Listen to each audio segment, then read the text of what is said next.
Why not? So don't do animated. Don't do me. We're so leaving that in.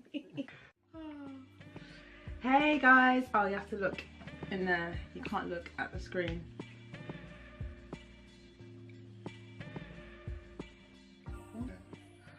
Hey guys, how are you doing? Okay, so welcome back.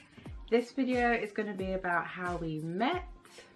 I have been trying to get Yemi to do this video for like the longest time, and he's like, meh, nah. Basically, I know how we met, so we're gonna discuss that. Nice. Oh, shame. But we're doing a video about it. Yeah, video. Go on then. Oh my gosh. Okay, so do you want to go first? Do you want me to go first? Yeah, right then. How we you're met. accurate. I won't be accurate. Alright, we'll see. Version of story is it? My version, the real version. Which is not the true story. Yeah, we'll it's see. half of the story. We'll see. Anyway, so how we met. So yeah, I was at church. Church had finished, and I think I was talking to someone, pastor's daughter, about buying one of the CDs of the old sermons. At the time, I met Afua's sister. I knew of her. So she walked past and she said, she waved hello. And I waved hello. Is it me you're looking for? Not you, I her see it sister. in your eyes. Her sister. Not you. Okay, that's weird. And she walked past and she kind of like had that curious look of, who's my sister saying hello to? So she gave me a look, and the look went from was like this. Please. Oh my gosh, I can't wait to. Oh my gosh. So naturally, I was like, wow, she's very, very attractive. You know, there's one incident I actually remember when I think I was starting to get to know you more, and we're having conversations about three of us after church, and I don't know how, but we ended up talking about food, and I remember you saying that you were a qualified chef, and I just heard the angel start singing in my ear. I was like, God is good. And so I was like, okay, interesting. Okay, so she cooks, she can cook. Cool. So the more I got to know about you, the more it's like, I don't do the whole ticking boxing. It's more a case of the attraction is growing, because the physical attraction is there. Now it's more so about compatibility in terms of your character, your walk with the Lord, which is the most important thing.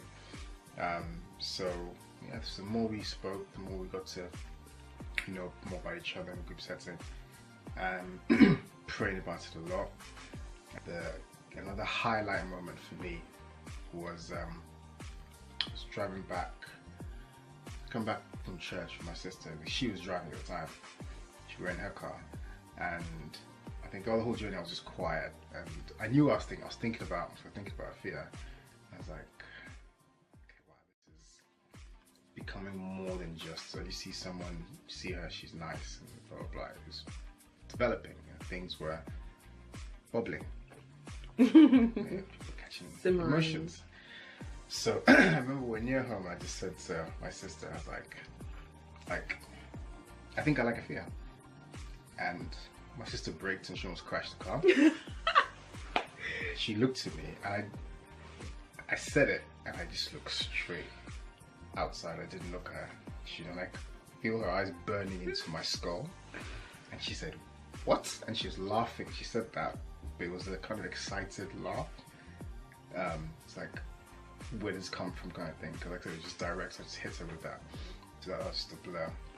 So one particular incident in church was on a Wednesday. Back up a bit, prior to that, I had a dream. Don't want to sound corny, but this is actually because I don't do the whole dream things. I had a dream that I was on a train and I was reading a book, and there was a woman in front of me. I didn't see her face, and she was reading the same book. that was the dream. That was the end of the dream. I didn't think anything of it. Put it aside. But yeah, it is what it is. I mean, probably the day before I probably dreamt about cornflakes, so I'm not going to store that and think about that. So I just left it. Do you dream about food a lot, actually? I do. Yeah. Awake and asleep. Those are good dreams as well. So flash forward now to this Wednesday at church, and I'm reading the book. I Kiss Dating Goodbye by Joshua Harris. And it's in my bag. I come back from work to church on Wednesday, and church finishes, everyone congregates. We're speaking to Afua, my sister's there, and my sister has this, she's funny, she has this habit where she'll be in the mood to start digging into people's things.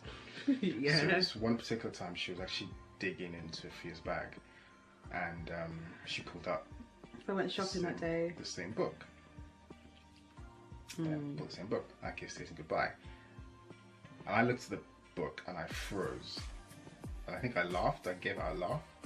I think I spoke to you also, and you thought that you were embarrassed that you were reading the book, and thought that I would laugh at you.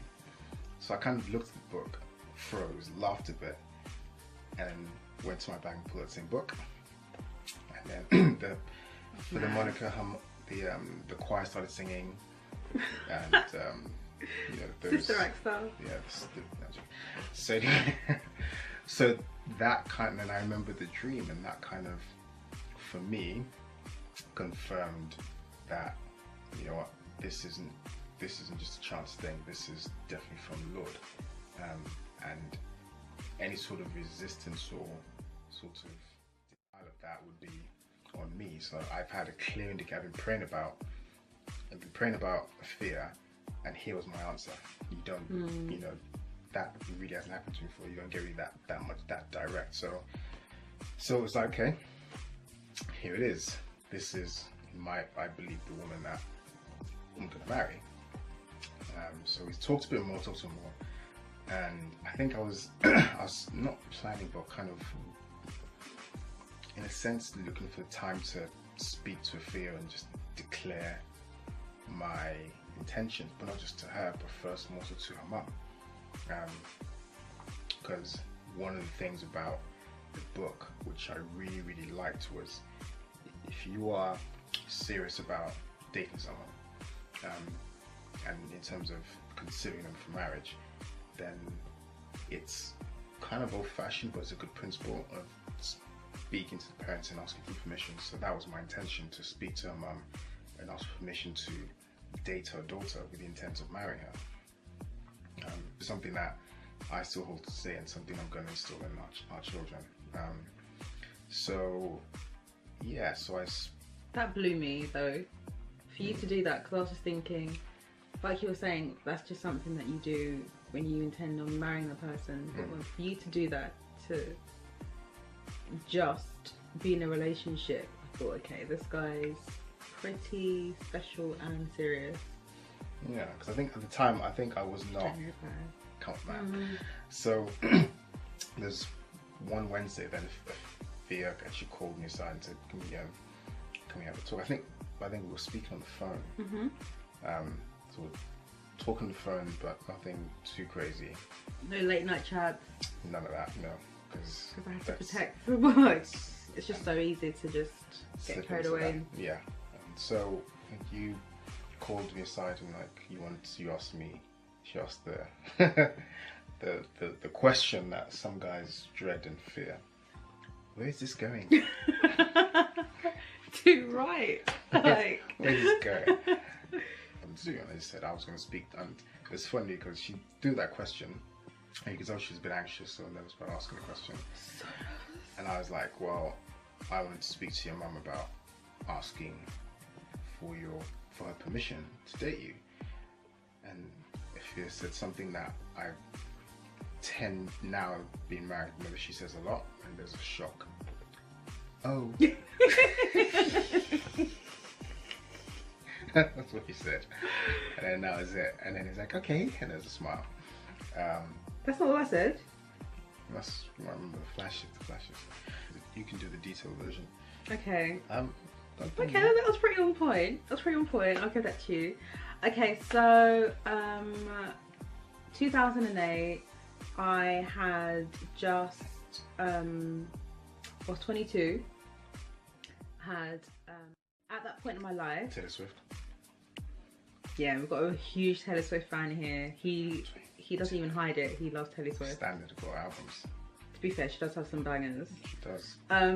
So yeah, so I was 22 and I was at a point in my life when I just wanted to just focus on the Lord, because I hadn't really been serious. I had backslidden a little bit, like in my late teens.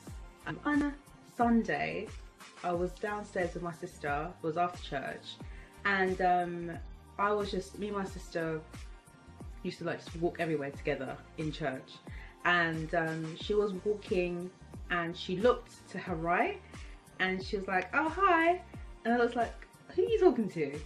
And I saw this smile. It was like it was almost like you were, it was a welcome smile. it was like you were, it was like you're looking down, you looked up at me, you're like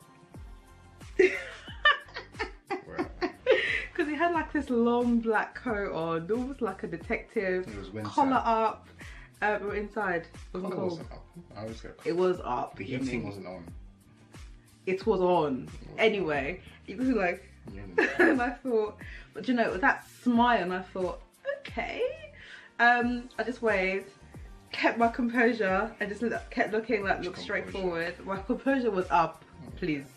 And then, but I was thinking, like, who is that guy? Because I thought, he's fat. And I only knew his brother and his sister before, because Yemi was very antisocial. So everyone would come to church at 11 o'clock. Everybody, that was like the time everyone came. And we also used to have a 9 o'clock service. And probably like, I don't know, 2% of church came at 9 o'clock.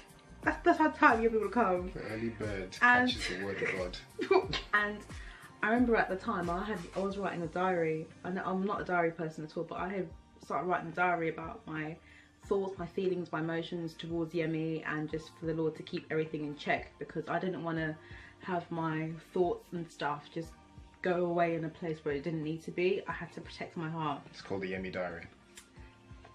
Okay, and I think one Wednesday after church, we were just tidying up, helping tidy up, and I left, and you went to your sister and another friend and you're like, where's Afua? And they said, oh, she's gone. And you're like, she's gone? Like, you were heartbroken?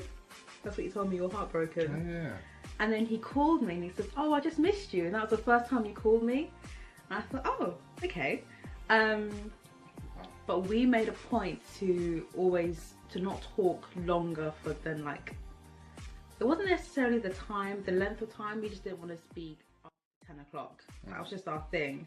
And that really, really helped me, because if we spoke later than that, with like late night texts, lying down, hi, you're right. Like, no. And the thing is, we weren't dating, there was nothing going on.